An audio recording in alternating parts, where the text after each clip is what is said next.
Ohio, July. The air is thick. I mean, not just with that Midwest humidity that sticks to your shirt, but with the smell of wood smoke. Right, it's heavy. It just hangs there. Yeah. And you have a K-9 unit circling a blackened pit in a backyard. The deputy on scene, he looks at it and thinks, it's just trash.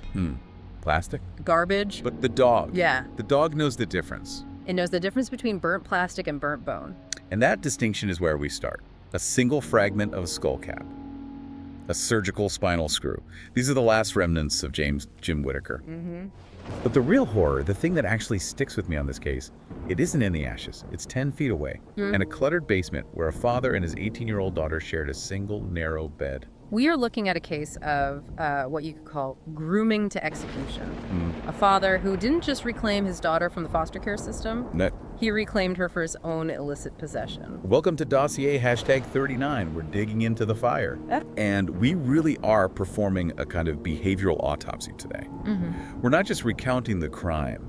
We're looking at the forensics of a domestic triangle that just collapsed into absolute depravity. This isn't just a murder. It's an erasure. It is an erasure. So let's set the scene, because the way this whole thing starts is, it's just frustratingly mundane.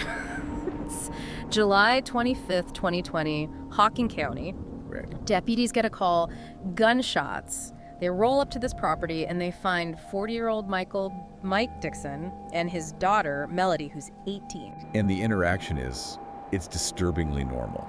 Mike claims he was shooting at a tree. He was cooperative. Shooting at a tree. Melody's just there, quiet. The deputies, they check it out. They see the bullet holes in the park, and they basically tell him to be careful, and then they leave. And that's the part that just haunts this entire case. The law was right there. They were standing on the ground where a man had been obliterated, and they just drove away. Because the surface looks fine. It's a classic surface assessment. They're looking for an immediate active threat. They don't see one. But they're probably standing within smelling distance of that burn pit. It's staggering. It truly is. So the silence doesn't last. A few days go by, Jim Whitaker's family reports him missing. He hasn't been seen in, over 20 days? Yeah, a long time. So the police come back, and this time the vibe is different. Completely different. Because now, the friendly guy who was just shooting at a tree, he's gone. Mike and Melody have fled. And this isn't a vacation. When I looked at the inventory of what they took, it reads like a survivalist's bug-out bag. A chainsaw, a crossbow, and 50 pounds of dog food. Yeah, they took the dog with them. Yeah. But here's a detail that shows you how chaotic it was. They drive Mike's car a few miles, but the transmission's leaking, so they abandon it. Okay. And when police find it, sitting right there in the back window in plain sight is the chainsaw. The chainsaw. Okay, let's put a pin in that because that feels like it's going to come back in a very grim way. First, let's go back to the house. The K-9 unit is there now. And this is where the ash of our dossier comes from. The dog alerts. I mean, immediately at a fire pit in the yard. But the deputy, he dismisses it at first. Right. Burn pits are used for garbage all the time in rural areas. It's a common mistake. But the K-9, it refused to leave the spot. So they sift it. And this is where it all turns. They find that surgical spinal screw. Why does a screw survive when a human body doesn't? Well, it comes down to metal versus bone, really. A wood fire, even if you fuel it with something like tires, which burn very hot, might get up to, say, 1,500, maybe 2,000 degrees Fahrenheit. Which sounds incredibly hot. It is. And it's enough to calcine bone. Calcine? What does that mean? It means the heat burns away all the organic material, the collagen, the moisture. It basically turns the bone into this fragile, white, chalky mineral. Wow. But surgical steel, or titanium, that needs much, much higher temperatures to melt. So that screw was essentially a fireproof ID card. That is a terrifying thought, that the only thing left of a person was a piece of metal a doctor put in him years ago. And it was the pivot point. They traced the serial number on that screw to a surgery Jim Whitaker had. Yeah. And that's the moment a missing person case becomes a homicide. So they know Jim is dead, they know he was burned, but to understand who did this, we have to go inside, into the basement where Mike and Melody were living. And the living conditions were, well, they were indicative of the pathology, cluttered, dirty. But the most disturbing detail, forensically, wasn't the mess. What was it? It was the cleaning. The cleaning. In a filthy basement. Exactly. In a basement with dirt floors, dust everywhere. There were specific areas that had been aggressively scrubbed, and the smell of bleach was just overpowering.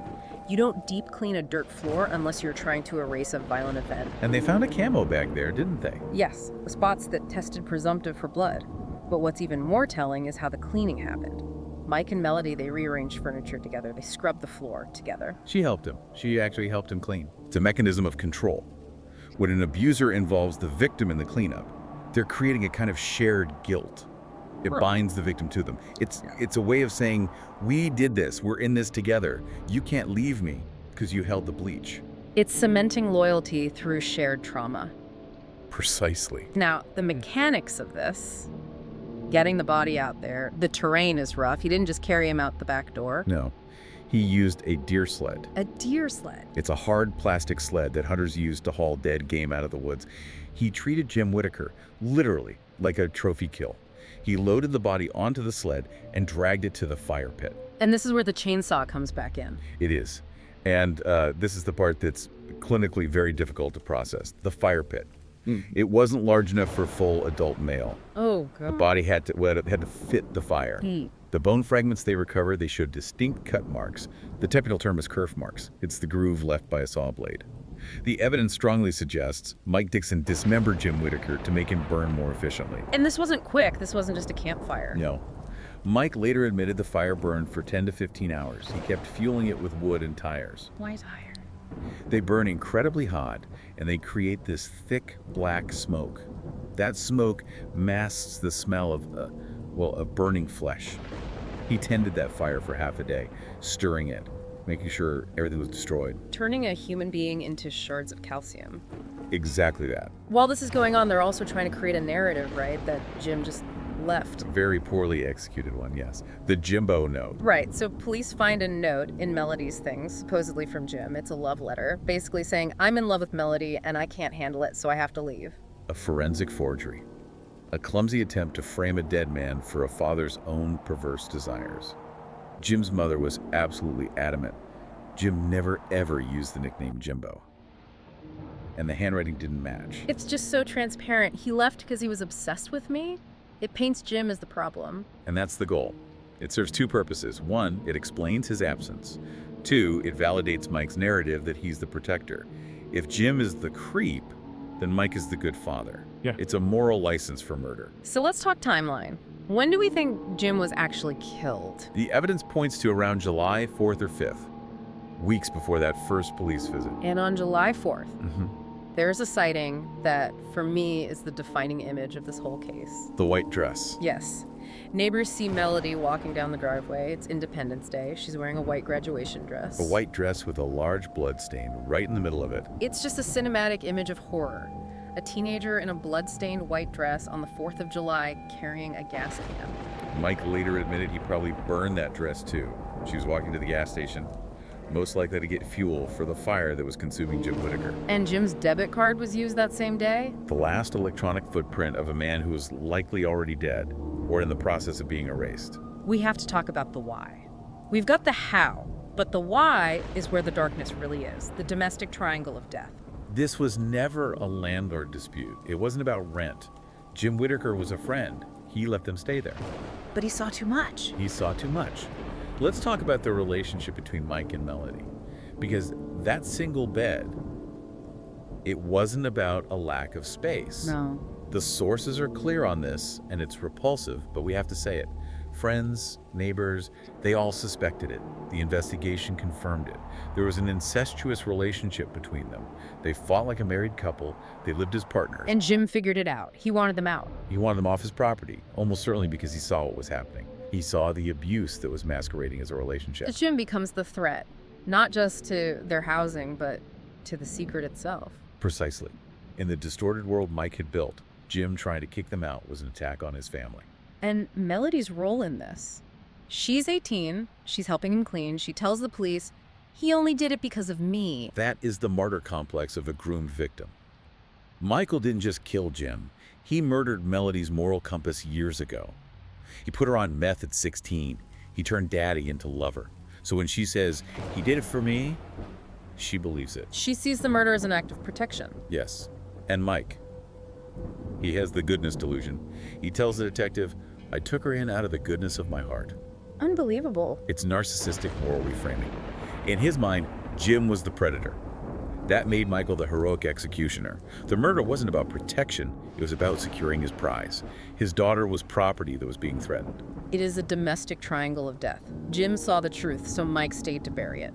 And Melody is just trapped in the middle, chemically and emotionally dependent on the man who isolated her. But the conspiracy didn't stop with them. This is where the family gets pulled in. The grandparents, Frank and Denise. Mike's stepfather, Frank. Frank plays the confused old man at first. I didn't know anything. I thought he just shot ATM.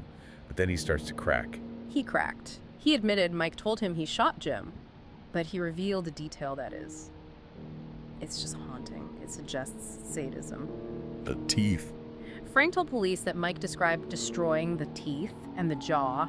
And Frank said that Mike seemed to enjoy recounting it. So why destroy the teeth? Identification, right, to stop it. Exactly. Yeah. Dental records are a primary way to identify a burned body. Mike knew that.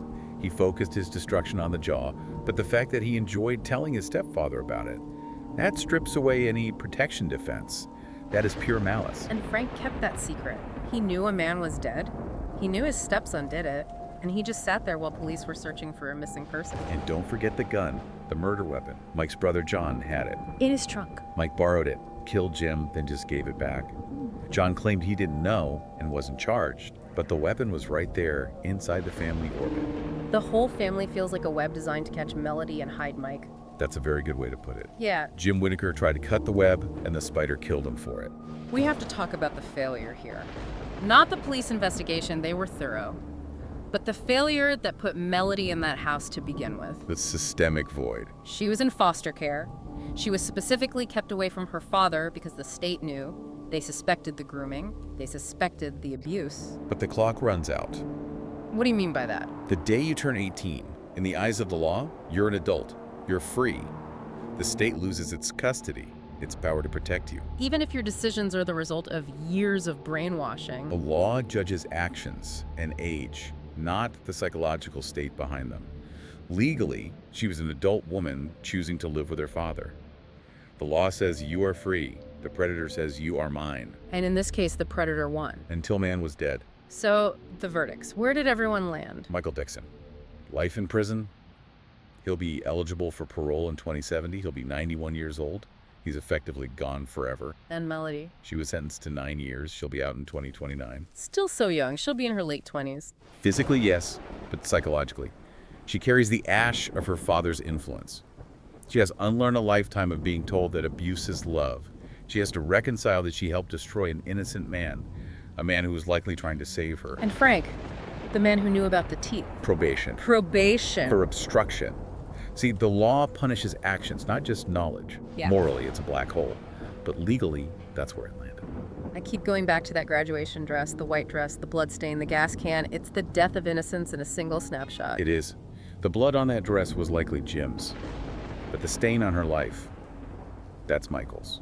And that stain doesn't wash out with bleach. No, it doesn't. The takeaway here, if there is one, is vigilance. Jim Whitaker saw something wrong. He tried to act. He paid the ultimate price. But his disruption is what forced this truth into the light. It did. The smoke eventually cleared.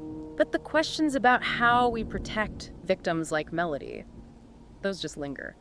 Dossier, #39 is sealed. Watch your bloodline. The darkness is often closer than you think. But the darkness remains.